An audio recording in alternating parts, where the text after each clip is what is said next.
Nagaaniif araarri Waaqayyo Abbaa isiniif haa ta'u hordoftoota yuutuubii Maaddii Waaqarraa.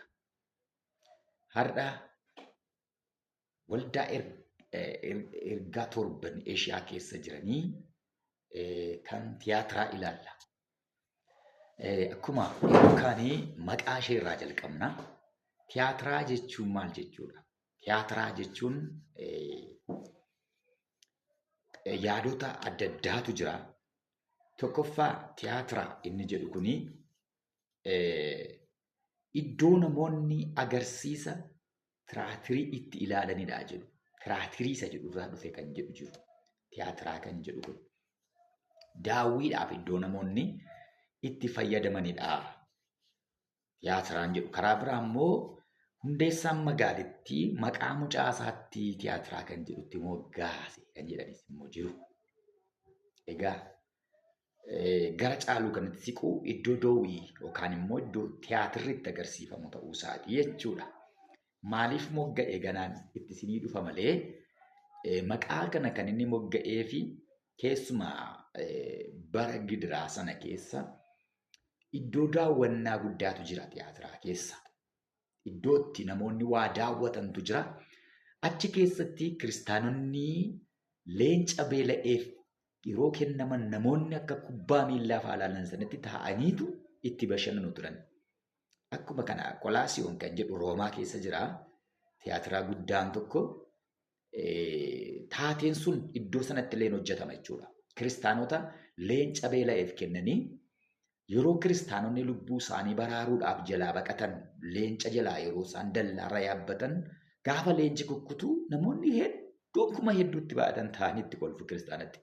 Kanaaf magaalittiin kun iddoo akkasiif oolaa turte jechuudha. Tiyaatiraan kun iddoo daawwiiti. Daawwii tokkuma maqaa isaarraa hubannu jechuudha. Egaa tiyaatiraan maaliin beekamti yoo jettan? Maaliin beekamti yoo jettan? Magaalaa naannoo Eeshiyaa naannoo Efesoon kanadha tiyaatiraanii. Tiyaatiraan kan isheen ittiin kolonii warra Roomaati. Kan isheen ittiin beekamtu yoo sana magaalaa buufata waraanaati. Buufata waraanaa warra Roomaati. Kanaaf xiyyeeffannoo qabdi jechuudha. Iddoo waraanni buufatee jirudha kan Roomaa inni guddaan. Giddu galeessa daldalaati magaalittiin kun. Giddu galeessa lafa indastirii uffata gati jabeessaati. Lafa indastirii uffata gati jabeessii itti geggeeffamudhas tiyaatiraan. Fakkeenyaaf dubartiin Liidiyaa jedhamtu biyya tiyaatiraatti kan dhufte uffata calaqqisaa kan gurgurtu jedhamti. Ergamoota boqonnaa 16:24. Dubartiin tiyaatiraatii dhuftee uffata gati jabeessa calaqqisaa gurgurti jedha. Kanaaf magaaleen tiyaatiraa kun iddootti uffanni gurguramudha. Lafa indastirii beekamaadha. Hojii sibiilaatiin namoonni beekamoodha. Boollatti sibiila baqfamutu jira achi keessatti. Magaalaa qabeenya guddaa qabdudha jechuudha. Magaalaa qabeenya guddaa qabdudha jedhama magaalaan tiyaatiraa kuni. Gufuun waldaa tiyaatiraa maali egaa? Chaalenjiin isaanii maali? Amantoonni tiyaatiraa keessa jiraatan rakkinni isaanii maalidha? Waaqa tolfamaa Appooloo jedhamutu jiratti. Waaqa tolfamaa Appooloo jedhama. Waaqa baay'ee dinqisiifatamudha. Waaqni kun waaqa warra Giriikidha. Waaqni Appooloo kun waaqa warra Giriikidha. Waaqni Appooloo jedhamu kun tiyaatiraa keessa jira jechuudha. Tiyaatiraa keessa beekamaadha waaqni kun. Waaqni kun beekamaadha.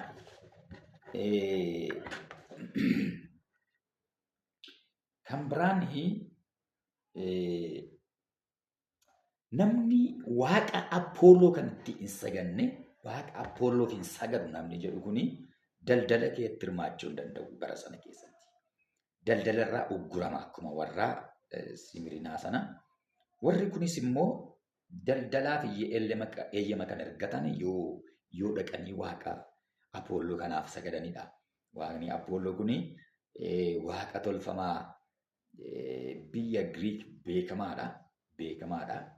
Re'ee kan fakkaatu gaafa lama kan qabu waaqni sun jechuudha. Karaa biraatiin warri kiristaanummaa caalaa daldala jaallatan immoo mallattoo waaqa tolfamaa Appooloo kana mana isaanii irratti godhatu. Pheenxee ta'anii yookaan kiristaana ta'anii daldala irratti kan hirmaatan tokko tokko daldalumaaf jecha birriidhaaf jecha maqaa Appooloo kana barreeffataniitu Suura Appolloo sanaa, suura gaanfa re'ee kan qabu sana mana isaanii irratti kaafataniitu daldala isaanii itti fufu jechuudha. Kiristaanumaas itti fufu.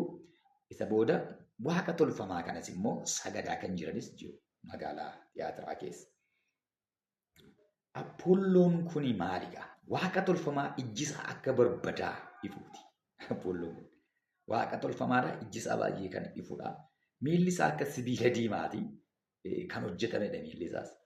Kanaaf gooftaan eenyummaa ofiisaa gaafa waldaa Tiyaatiraatti mul'isu akkasidha.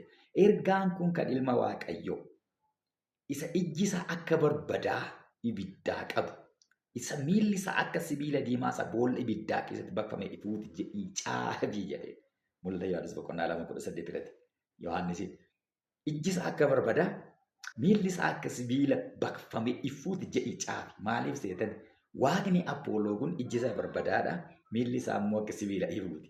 Kanaaf waaqni dhugaan ana mini inni sun foorjidiidha. Waaqa harka namaatu hojjete, soofamee hojjetame, sibiila irraa hojjetame. Inni ija barbadaa waan hundumaa argu ana jedhe gooftaan Yesuus. Inni miilli isaa sibiila diimaadhaan jabaatee dhaabbate ana inni qulqulluun jedhe gooftaan. Waaqa Appolloo sanaan isaanitti dhugaa ba'a jechuudha. Gooftaan waan lamaaf itti dubbata. Jarri sibiilatum waan ta'eef waa'ee sibiilaa beeku tokko. Gooftaa waan namni beekuun gara isaanii qotee bulaa bira biroo dhaqu gooftaa waa'ee sanyii facaasu baasaa. Amma immoo waldattiin kun sibiila tumuudhaan jiraatu biyyi sun baay'inaan sibiila baqsu waan ta'eef waa'ee sibiilaa taasa'a. Waa'ee sibiilaa sirriitti beeku. Waaqni Appolloo jedhamu ijjisaa ibidda ifa. Miilli isaa akka sibiilaa boolla ibiddaa keessatti baqfamedha. Gooftaan itti of fakkeesseetti hima malee akkas miti. Jarri dhuguma isa kanatu waaqa akka hin jenneefidha. Inni ija barbadaa ana, inni sibiila keetti miilli isaa ibusuun anaa jedhe gooftaan immoo. Galanni isaa haa ta'u.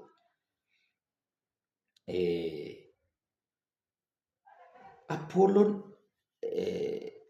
waaqa tolfamaa biyya sanaaf badhaadhummaa kennuudha jedhama gaa. Badhaadhummaas biyya sanaaf hin kenna, eegicha biyya sanaaf hin kenna. Magaalli Tiyaatiraa hundumtuu gadi ba'e waaqa Appolloo kanatti sagadachuudha. Waaqa Appolloo kana waaqeffata. Lammaffaa waaqni Appolloo jedhamu industirii magaalichaalee nuuf eega jedhanii amanu. Daldala keenya nuuf eegaa, hojii keenya nuu guddisaa, badhaadhina keenyaa ibsatu nuu jira jedhanii waaqa kanaaf sagadu warri Tiyaatiraa kun. Warri kiristaanan ta'a jechuudha. Kanaaf gooftaanii anatu isiin eegaa. Ijji isaa barbadaan ana, inni waan hundumaa argu ana, inni diina isinirraa argu ana jedha gooftaan. Waaqa Appolloo isin jettan kana miti jedhaani. Galanni Waaqayyoo haa ta'u. Amantoonni Yesuusiin ganuu didan immoo maal ta'u yoo jettan yeroo sanaa akkuma nama isinii kaase leenca beela'eef laatamu. Magaalicha keessa iddootti leenci boollatti leenci eegamuun jira. Leencota kana agabeessanii agabuu bulchanii guyyaa 2-3 kiristaanota walitti sassaabaniitu Tiyaatiraa kanatti iddootti namoonni taa'anii istaadiyeemii guddaa Tiyaatira ilaalan kanatti viidiyoo isaa yoo ilaaltan bareedaadha kuni hin jira waan ta'eef yuutuubii irra yeroo kiristaanota leencaan nyaataman jechuudha. Kanaaf namoota hedduu akka daawwannaa kubbaa miillaa kana gadi ba'anii namoonni hedduun mootiin taa'ee binni biyya bushu taa'ee loltoonni dhufanii kiristaanota qabanii gaafa isaanii kiristaanonni qabanii gaafa leenca kanaaf darbatanii leenconni boolla kee yaa'anii akka nama beela'anii dhusira kukkutanii ijoollee isaanii wajjin nyaatu magaalaa kana keessatti jechuudha. Akkuma mootiin Neeroon bara 65 keessa fa'aa gochaa ture jechuudha biyya Roomaatti magaalaa Tiyaatiraa kana keessatti illee mootiin Doomeeshiyaa kan akkasii hojjechaa ture jechuudha bara 90moota yeroo itti mul'ata Yohaannis mul'ata kana arge jechuudha. Egaa amantoonni kan isin dhibu hiriiranii dhaabatu hamma nyaatamanitti hamma leenci gadhiifamutti dhaabatanii faarfatu jabaadhu waliin jedhu. Yesuus irraa jambuqqifateen jedhu akkuma Ibroota boqonnaa 12:2 irraa jirru Yesuus irraa ija keenyaan buqqifannu akkuma ni jedhu jabaadhu ilma koo, jabaadhu intala koo, jabaadhu abbaa koo, jabaadhu waliin jedhanii faarfannaa faarfatu amma leenci dhufee isaan nyaatti dhugaadha. Leencan baqatanii Yesuus Kiristoosii jedhanii leenca beela'ee dura dhaabatu amantoonni Tiyaatiraa. Baay'ee gatii kan kaffalan gooftaadhaaf.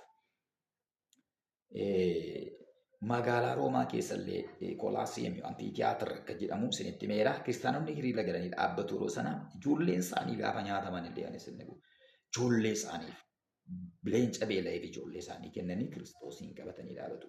Wayyoo mucaa koo, wayyoo dhala koo, wayyoo abbaa koo hin jiru.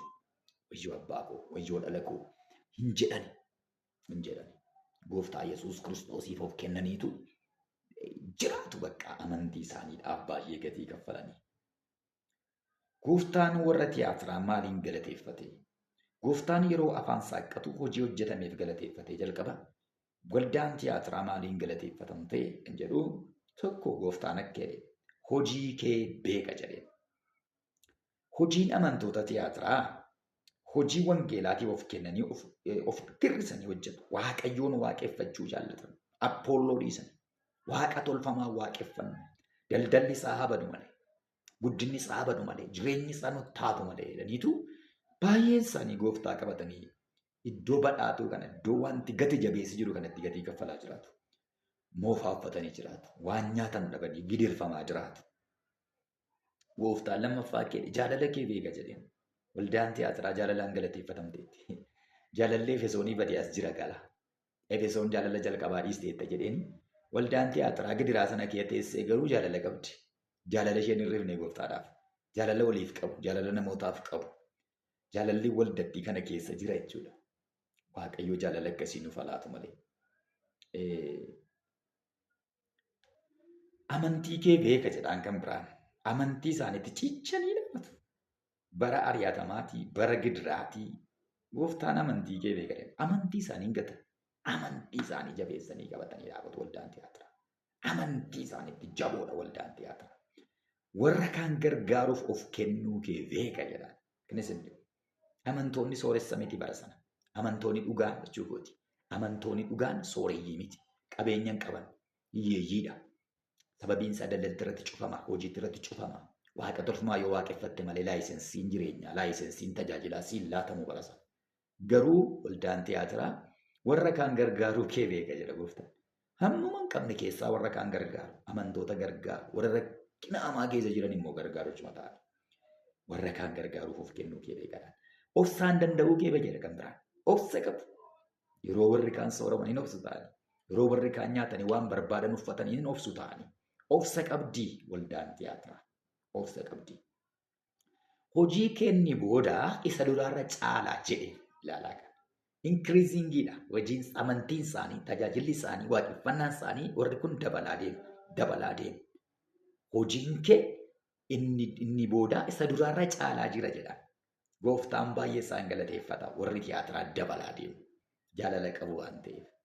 Warra kaan gargaarutti amantiitti jaboodha warri tiyaatiraa. Utuma akkas ta'uu immoo gooftaan isaan kumateera. Amantoonni hundi walqixa jaboo miti. Amantoonni hundi walqixa cimoo miti. Amantoonni hundi walqixa jaalala hin qaban. Waldaan tiyaatiraa iddoo lamatti ramtuudha. Gar tokko cimanii warra dhaabatanidha. Gar tokko immoo warra waliin makoo jiru achi keessa. Kanaaf gooftaan hin komata waldaa kana. Garuu jedhe utuma ta'uu immoo namoota yaada Izaabelitti qabamanii jiraatan immoo qabda jedha. Barsiisa Izaabel duukaa kan deeman immoo qabda jedhaan. Amma asirratti waa'ee Izaabel kaasuun dirqama waan ta'eef waa'ee dubartii Izaabel kanaa kaasna. Yaadota baay'eetu jira waa'een Izaabel. Namoonni hedduun akka jedhanitti yookaan barreeffamoonni waa'ee isheetii jiru. Gooftaan barsiisa Izaabelitti warra qabame qabda jedheera. Izaabel eenyudha? Kakuu moofaa keessatti Izaabelii yoo ilaalle Izaabel haadha manaa Ahaab ishee yeroo jalqabaa waaqa tolfamaa Israa'elitti fidde. Waaqa Ba'aal warra Siidoon intala mootii Siidoonii waan taateef jechuudha. Yeroo jalqabaa waaqa tolfamaan mana Israa'elitti akka waaqeffamu mana Ahaabitti fiddee kan dhuftedha isheen. Mana Ahaabitti waaqa tolfamaa warra Siidooniin fiddee dhufte waaqa Ba'aal jedhamu. Ejjummaa barsiifti. Iyyuun gaafa ishee itti dubbate jedhe ejjuuf qoricha namatti gochuu isa haati kee barsiifte jedhe gaafa isheen duutu gaafa ishee ajjeese. Kanaafi Izaabel tokko waaqa tolfamaa waaqeffatti. Lammaffaa Izaabel ejja babal'ifti. Qoricha namatti gooti sadaffaa. Of kuulti afuraffaa. Xonqolaa barsiifti. Qoricha namatti golchuu barsiifti. Waa'ee qorichaa barsiifti. Kan biraa immoo yeroo jalqabaaf of kuuluu ija ishee kuullatte jedha. Hidhii ishee dibatti, ija ishee kuullatti, mataa ishee tolfatti, qalama adda addaatiin kan of bobbocuu fide biyya lafaa irratti dubartii Izaabel kanadha. Dhaggeeffadhaa amantoonni na dhaggeeffataa jirtan.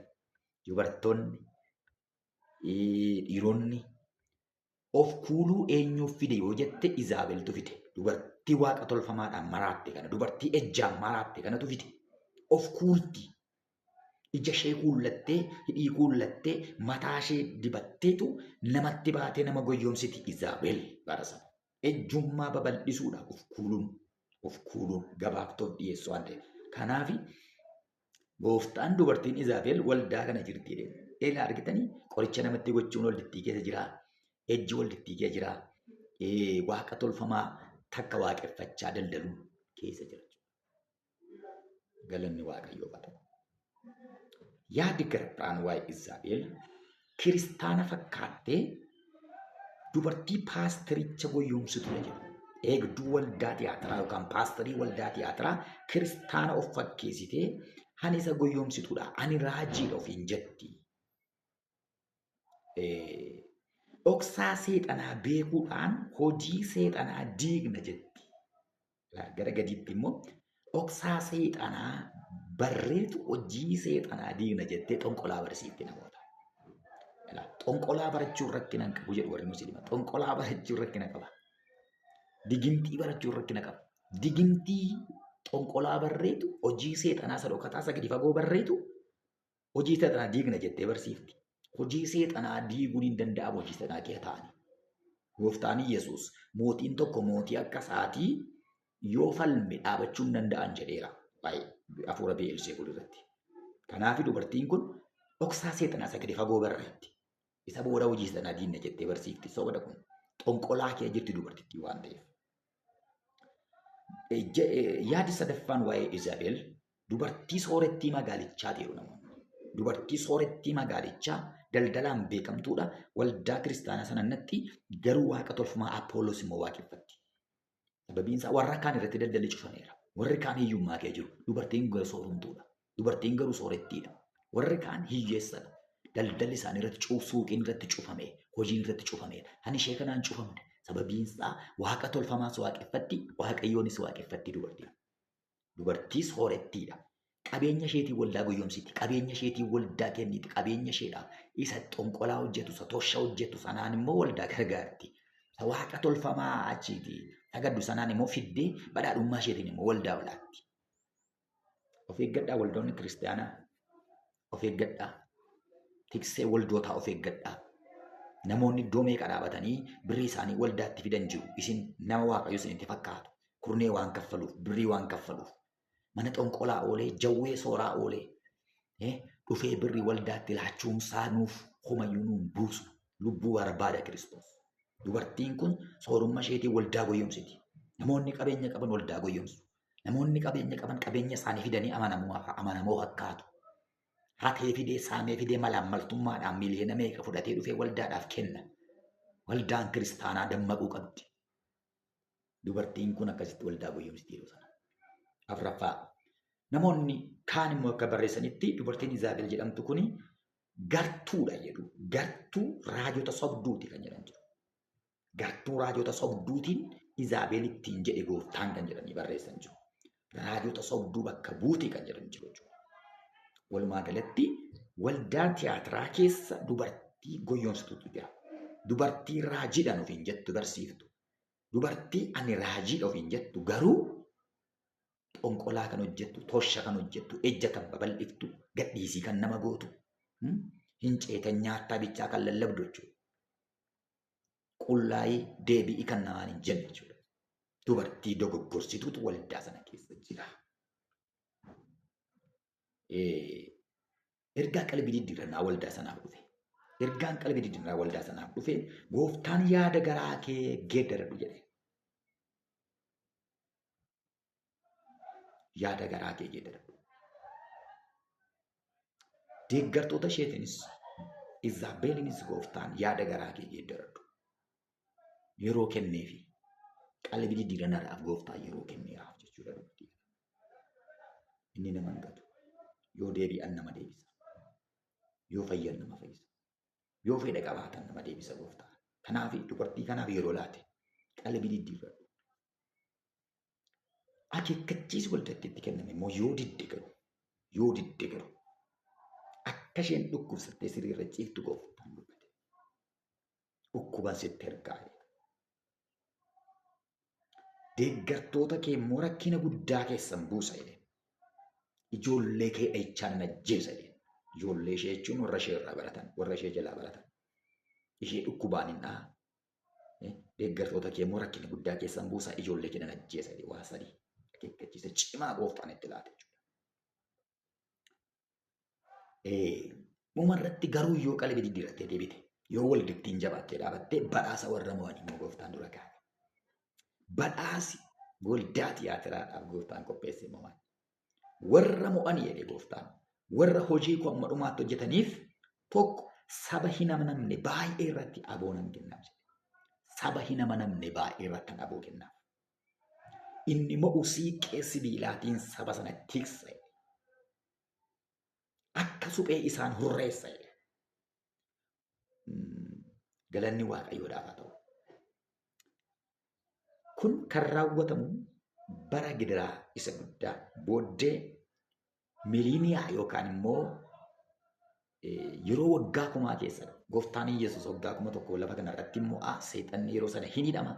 Kanaaf yeroo miliiniyaa sana yeroo bara kumaa sana waggaa kumaa sana keessa amantootaaf aboon hin kennama. Asirratti gooftaan isa mo'uuf aboon kenne. Siiqqee sibiilaatiin hamoota tiksa akka suphee isaan hurreessa. Iddoo bulchinu nuu kenna jechuudha gooftaan. Asirratti nu kakateera kun. Warra tiyaatiraa duwwaadhaaf jedhameti nuunis jedheera waan ta'eef. Nama madhumaatti dhaabatuu fi gooftaan aboo biyya bulchuun kenna. Bakkalcha barii nama sanaaf nan kenna. Bakkalchi barii maal? Bakkalchi barii biiftuu fuuldura kan ibsudha. Dukkana keessa ifee mul'ata. Ulfina ol ba'u beekamtii jechuudha. Nama mo'uuf bakkalcha bariin kenna. Isa mo'uuf bakkalcha bariin kenna. Isa akka aduu isaa faayifu. Ulfinaan ol baasa. Kabajaanan ol baasa. Beekamtiin kennaafi jedhee gooftaan. Galanni isaaf haa ta'u. Gooftaan waldaa tiyaatiraadhaaf kakuu gurguddaa kana kakata jechuudha. Atis obboleessa koo yoo moote, atis obboleettii koo yoo moote, hamma dhumaatti yoo dhaabatte gooftaan bakkalcha barii sii laata. Gooftaan saba nama namne baay'ee irratti aboo sii laata. Aboo bulchuu, aboo mo'uu, aboo siiqqee sibiilaa sii laata gooftaan. Waaqayyo hamma dhumaatti akkatti dhaabattu si haa gargaaru. Yaa gooftaa galanni siif haa ta'u. Nama kana eebbisi. Ija gaarii haa godhatu. Ati isa gargaara. Maqaa Yesuusiin.